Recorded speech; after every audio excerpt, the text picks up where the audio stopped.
Olá pessoal, bom dia, boa tarde, boa noite a todos os senhores que são inscritos no nosso canal Anotações de Processo Civil. Se você ainda não é, basta clicar no ícone do livro que fica aqui embaixo e ativar o sininho para que você se inscreva no canal e receba as notificações dos vídeos que constantemente são disponibilizados por aqui. No vídeo de hoje, nós vamos começar a análise de um tópico que se chama a evolução histórica do processo. Nesse primeiro ponto, nós vamos dividir essa evolução histórica em algumas partes, porque na evolução histórica do processo nós analisamos 9 teorias a respeito, que se sucederam a respeito do processo, para que a gente possa compreender a forma pela qual se entende processo atualmente. Nessa primeira parte, nós veremos 3 dessas teorias que atualmente assumem importância meramente histórica. Elas não exercem, portanto, uma influência direta no modo de se compreender processo hoje em dia. Elas estão, por isso mesmo, portanto, superadas. A primeira teoria a respeito do processo, nós podemos dizer, é a teoria que se chama imanentista. A teoria imanentista de processo, ela é contemporânea da ideia da ação, entendida como a teoria imanentista da ação, que afirmava, e tinha no professor Savigny um dos principais expoentes, também aqui entre nós, o professor Clóvis Bevilacqua, que foi o autor intelectual do Código Civil de 1916, a teoria imanentista da ação, que provoca consequências diretas na teoria imanentista do processo, entendia a ação como algo intrínseco ao direito material. Daí se falar em teoria imanentista. Imanente significa inserido, incluído no direito material.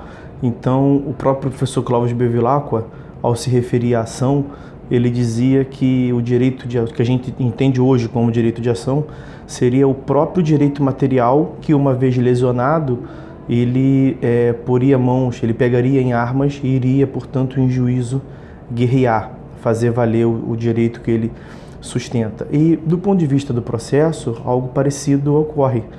Essa concepção, portanto, vê no processo, não entende o processo como nós entendemos hoje em dia. O que nós entendemos hoje como processo, eles atribuíam uma mera característica de procedimento. Então, o que nós entendemos hoje como processo era meramente procedimento, era tratado como algo próprio ao direito material. Uma segunda teoria que tenta explicar o fenômeno processual é a teoria do processo como contrato, também relacionada a uma visão privatista do fenômeno jurídico, num ambiente filosófico, jurídico, no qual o Estado ainda era fraco, o direito público ainda inexistente. E essa teoria do processo como contrato tem o supedâneo teórico basicamente no litis contestatio do direito romano, do qual as partes voluntariamente pactuavam submeter-se à decisão que viesse a ser tomada pelo julgador, pelo árbitro, até então, pelo pretor, para ser mais técnico. E, portanto, os estudiosos daquela época afirmavam aí, nessa característica das partes voluntariamente submeter à decisão que viesse a ser tomada como uma natureza contratual. Uma terceira teoria, e aí já um pontapé inicial para sairmos da ideia do direito privado, ainda não vai ser essa teoria que vai dar o salto, o gap para distanciarmos do direito privado, mas essa teoria já é um início dessa lógica, é a teoria do processo como quase contrato. Naquela altura, dividia-se o direito basicamente em contrato e delito.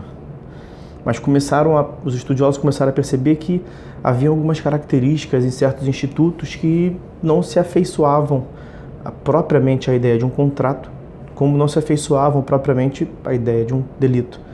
Então desenvolveu-se um outro instituto jurídico que era o quase contrato e o quase delito. E o processo foi incluído dentro do quase contrato, porque a presença desse terceiro sujeito que iria impor, que iria proferir a decisão, não estava ali, né, pactuada previamente no contrato. Então, isso já é um embrião, já é um indício, já é algo que vai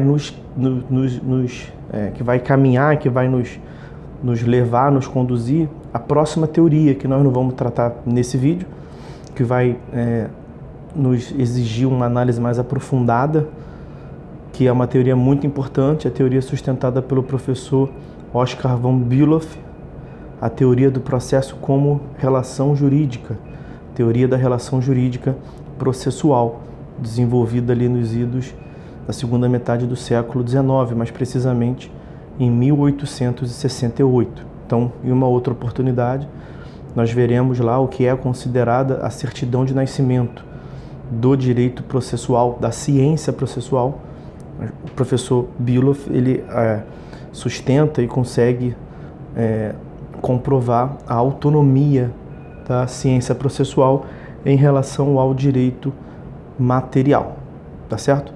Então, essas são as considerações em relação à primeira parte da evolução histórica da ideia de processo, uma etapa em que encarava-se o processo dentro de uma perspectiva privatística, a teoria do processo como contrato, teoria do processo como quase contrato e a teoria imanentista do processo.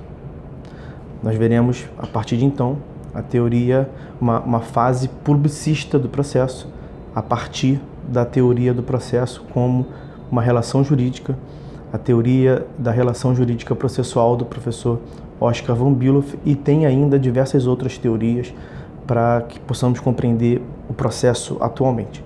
E já adianto, a forma como se entende o processo hoje em dia tem grande influência da lógica do professor Oscar von Bülow, a lógica do processo como relação jurídica, e tudo bem que ela vem sofrendo alguns ataques hermenêuticos e nós falaremos sobre isso adiante. Fiquem todos com Deus, espero que tenham gostado, peço que curtam, compartilhem, para que ajudem a divulgação, o compartilhamento desse vídeo de conteúdo jurídico gratuito e de qualidade para os senhores.